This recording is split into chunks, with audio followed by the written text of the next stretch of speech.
Assalamualaikum warahmatullahi wabarakatuh. Hai teman-teman semuanya, kembali lagi di channel YouTube Ilmu Mukaromah. Kali ini saya akan sedikit memaparkan materi tentang keterampilan pengelolaan kelas, yang mana video kali ini yaitu ditujukan untuk tugas mata kuliah Micro Teaching yang diampu oleh dosen Bapak Abu Amar Bustomi MSI. Oke, langsung saja ya teman-teman. Kelas berkonotasi sebuah ruang fisik yang biasanya digunakan untuk kegiatan belajar mengajar. Walaupun kata kelas tidak selalu dipakai untuk tempat belajar, di sekolah terdapat kelas-kelas dalam ukuran tertentu yang dipakai untuk kegiatan belajar mengajar. Besar kecilnya kelas akan fungsional bila dikelola dengan optimal. Dari aspek ini, para pakar pendidikan menilai pengelolaan kelas untuk kegiatan belajar mengajar sangat dibutuhkan. Suharsini Arikunto mengartikan pengelolaan kelas adalah suatu usaha yang dilakukan penanggung jawab kegiatan belajar mengajar untuk mengubah kondisi kelas yang sudah sangat kacau menjadi kondisi yang sangat optimal kembali sehingga dapat terlaksana kegiatan belajar seperti yang diharapkan. Penanggung jawab kegiatan belajar mengajar adalah guru. Dengan demikian, yang memiliki kewenangan untuk mengelola kelas adalah guru. Pengelola kelas dibutuhkan keterampilan khusus. Oleh karena itu, di dalam kelas terdapat unsur-unsur material atau benda-benda seperti ruangan, perabotan, kemudian alat-alat pelajaran, kemudian dan manusia tentunya, yakni siswa sendiri sebagai objek sekaligus subjek pendidikan. Guru dapat mengelola kelas dengan baik dari aspek fisik, tetapi belum tentu mampu mengelola kelas yang menyangkut peserta didik. Rumitnya pengelolaan kelas dari aspek peserta didik karena berhubungan dengan sifat, karakter, kemudian kondisi sosial peserta didik. Dari sudut pandang inilah sehingga pengelolaan kelas juga bermakna sebuah pembinaan. Lalu beberapa tujuan keterampilan pengelolaan kelas. Ada beberapa tujuan di sini, yaitu yang pertama, mewujudkan situasi dan kondisi kelas yang kondusif. Kemudian yang kedua yaitu menghilangkan berbagai hambatan yang dapat menghalangi terwujudnya interaksi dalam pembelajaran. Yang ketiga yaitu mengelola fasilitas, media, dan sumber pembelajaran dengan baik. Dan yang keempat yaitu untuk membina dan membimbing siswa sesuai dengan latar belakang ekonomi, sosial budaya, dan karakternya guna mewujudkan siswa yang terampil, kreatif, dan kompetitif. Kemudian selain daripada itu ada beberapa faktor-faktor penghambat dari keterampilan pengelolaan kelas. Yang pertama yaitu faktor penghambat dari guru. Yang pertama, sikap guru yang otoriter dan tidak demokratis menjadikan siswa pasif dalam bertanya ataupun menjawab pertanyaan dari guru, dan tidak termotivasi dalam pembelajaran dan bersikap agresif sehingga siswa merasa terintimidasi dan tertekan dalam kegiatan pembelajaran. Kemudian yang kedua yaitu kepribadian guru yang tidak adil, tidak objektif, serta tidak fleksibel, yang mana hal tersebut akan menimbulkan berbagai masalah dalam pengelolaan kelas. Yang ketiga yaitu keterbatasan pengetahuan dan pengalaman guru akibat guru kurang paham akan materi pembelajaran, sehingga pembelajaran hanya berpaku pada buku saja tanpa adanya pengembangan dari ilmu yang lainnya. Kemudian yang selanjutnya yaitu kurangnya pemahaman guru terhadap peserta didik dalam mengetahui karakter serta latar belakang siswanya, sehingga menimbulkan situasi yang cenderung kaku dan siswa akan menjadi cepat bosan saat pembelajaran berlangsung. Lalu faktor yang kedua yaitu dari peserta didik sendiri, yaitu kurangnya sadar atau kurang pedulinya peserta didik dalam memenuhi tugas dan haknya sebagai sebagian dari kelompok sosial di dalam kelas di suatu sekolah. Lalu yang ketiga yaitu faktor penghambat dari keluarga. Adanya sikap otoriter orang tua yang ada pada umumnya akan menyebabkan tingkah laku peserta didik menjadi agresif dan pasif ketika berada di dalam kelas. Penyebabnya yaitu di lingkungan keluarga ia tidak tertib, kemudian tidak patuh, tidak disiplin, dan selalu membangkang menentang omongan orang tuanya. Jadi hal tersebut yang menjadikan peserta didik kurang, ya itu tadilah. Lalu yang keempat yaitu faktor penghambat dari fasilitas.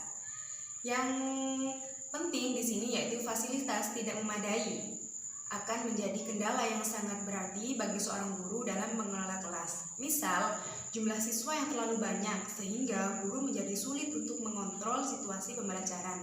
Dan ruang kelas yang kecil, kemudian panas, tidak nyaman, lalu banyak suara berisik di luar sehingga para siswa akan terganggu dan dia akan mulai tidak konsentrasi dalam pembelajaran. Lalu ada beberapa prinsip-prinsip dalam pengelolaan kelas. Yang pertama, guru harus bersikap hangat dan antusias serta harus mampu mendukung dan memberikan perhatian lebih terhadap tugas dan aktivitas siswa di dalam kelas. Lalu, guru harus memberikan sesuatu yang menantang kepada siswa melalui berbagai cara seperti kata-kata yang mampu memotivasi siswa, kemudian melakukan sebuah tindakan menghadirkan alat atau bahan-bahan yang mampu merangsang siswa untuk mengeksplor dirinya lebih jauh, serta menguasai semua yang ada di diri siswa, kemampuan yang ada di diri siswa sehingga siswa tidak mudah agresif atau tidak bertingkah laku yang semena-mena di dalam kelas. Kemudian, guru melakukan variasi dalam media pembelajaran. Gaya mengajar dan interaksi terhadap siswa ketika melakukan belajar mengajar merupakan kunci pengelolaan kelas untuk mewujudkan pembelajaran yang menyenangkan dan menghindari kejenuhan serta kebosanan pada siswa. Lalu kelulusan dalam mengajar pasti akan muncul gangguan-gangguan dari siswa, maka dari itu untuk mencegahnya dibutuhkan tingkah laku guru yang luwes untuk dapat merubah strategi pembelajaran dan memanipulasi komponen-komponen keterampilan dalam pembelajaran. Lalu ada penekanan pada hal-hal positif, yaitu guru memberikan apresiasi pada siswa yang bertingkah laku positif sehingga menghindari celaan yang diakibatkan oleh siswa yang mengacau pada saat pembelajaran berlangsung. Lalu yang terakhir yaitu guru menanamkan sikap disiplin dan tanggung jawab dalam diri siswa, yang mana hal ini membuat siswa mampu mengembangkan dirinya, memahami potensi yang ada di dalam dirinya, serta berusaha untuk menjadi yang lebih baik.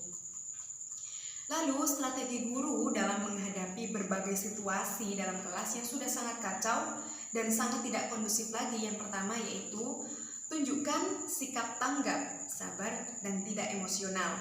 Misal, ketika ada kelompok siswa yang membandel, maka kita sebagai guru jangan terburu-buru untuk memarahi. Bicara secara halus dan tegas agar ia bisa konsentrasi kembali pada pelajaran atau memberikan pertanyaan dengan mendekati siswa untuk tidak berlaku agresif kembali. Kemudian, yaitu gunakan bahasa nonverbal atau bahasa tubuh. Saat keadaan sudah mulai tidak kondusif lagi, lakukan bahasa tubuh dengan mode senyap atau mode diam dan memperhatikan siswa yang ramai. Jadi ketika semuanya siswa di kelas sudah ramai, sudah kacau, maka kita sebagai seorang guru harus mengaktifkan mode diam tadi, mode senyap. Kita diam dengan melihat tingkah laku siswa kita, nanti siswa itu akan sadar sendiri, dia akan tahu diri bahwa diperhatikan oleh guru, maka dia akan kembali konsentrasi kepada pelajaran.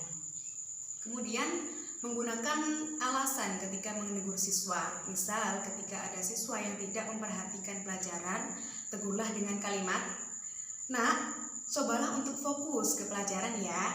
Nanti ibu akan memberikan pertanyaan dari materi hari ini. Jika tidak bisa menjawab, kalian akan kesulitan saat menghadapi ulangan harian.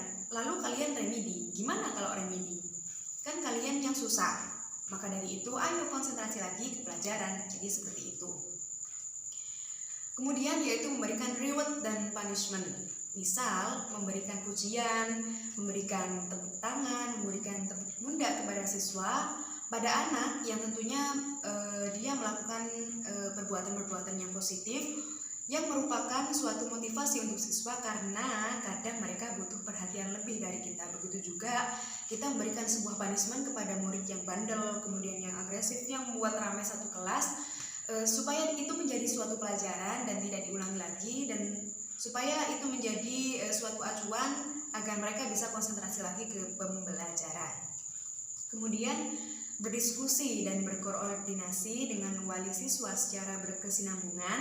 Hal ini untuk memahami lebih dalam bagaimana karakteristik siswa yang kita hadapi, kondisi keluarga dan lingkungan sekitarnya, sehingga dapat dicarikan solusi dan metode pembinaan yang tepat dalam mendidik siswa. Kemudian yang terakhir yaitu strateginya memberikan kepercayaan kepada siswa untuk membantu kita. Misalnya, mintalah siswa untuk membawakan tugas dari teman-teman yang lainnya ketika selesai mengerjakan tugas. Hal itu akan menjadikan siswa merasa lebih diperhatikan oleh kita. Dan kita sebagai seorang guru seperti memberikan kepercayaan lebih kepada mereka, dan kepercayaan diri mereka akan semakin lebih tinggi. Kemudian proses belajar mengajar yang berlangsung di kelas yang dapat mencapai tujuan pendidikan secara optimal adalah proses belajar mengajar yang dikelola dengan baik berdasarkan manajemen pengelolaan kelas. Hal ini menjadi tugas dan tanggung jawab guru sebagai salah satu faktor pendidikan. Jamarah mengemukakan tugas dan peran guru dalam implementasi pengelolaan kelas. Belajar mengajar meliputi yang pertama yaitu perencanaan.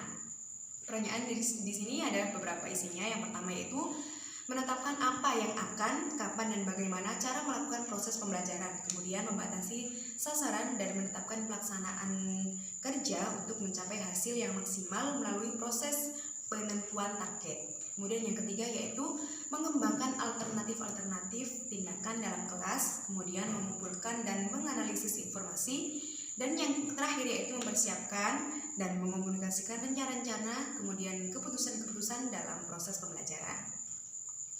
Setelah dari perencanaan, di sini ada yang kedua yaitu pengorganisasian, yaitu menyediakan fasilitas perlengkapan dengan tenaga kerja yang diperlukan untuk menyusun kerangka yang efisien dalam melaksanakan perencanaan melalui proses penetapan kerja yang diperlukan untuk menyelesaikannya. Kemudian mengelompokkan kelompok kerja dalam struktur organisasi secara teratur dalam kelas, kemudian membentuk struktur wewenang dan mekanisme koordinasi, kemudian merumuskan dan menetapkan metode serta prosedur dalam proses pembelajaran, kemudian memilih, mengadakan latihan dan pendidikan tenaga kerja, serta mencari sumber-sumber lain yang diperlukan. Lalu adanya pengarahan, yaitu menyusun kerangka, waktu, dan biaya, serta yang lainnya secara terperinci, kemudian memprakarsa dan menampilkan pelaksanaan rencana dan mengambil keputusan, lalu mengeluarkan instruksi-instruksi secara spesifik, kemudian membimbing, memotivasi, dan melakukan supervisi. Kemudian yang terakhir yaitu pengawasan. Pengawasan meliputi yaitu mengevaluasi pelaksanaan kegiatan, kemudian melaporkan penyimpangan dan merumuskan serta menyusun standar-standar dan sasaran-sasaran tindakan koreksi, kemudian menilai pekerjaan dan melakukan tindakan koreksi terhadap penyimpangan-penyimpangan yang ada di dalam kelas.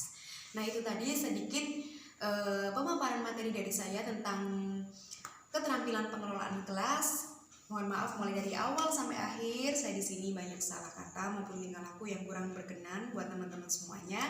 Jangan lupa tekan like dan subscribe-nya. Jangan lupa juga komentar di kolom di bawah ini. Terima kasih banyak teman-teman. Selamat beraktivitas. Wassalamualaikum warahmatullahi wabarakatuh.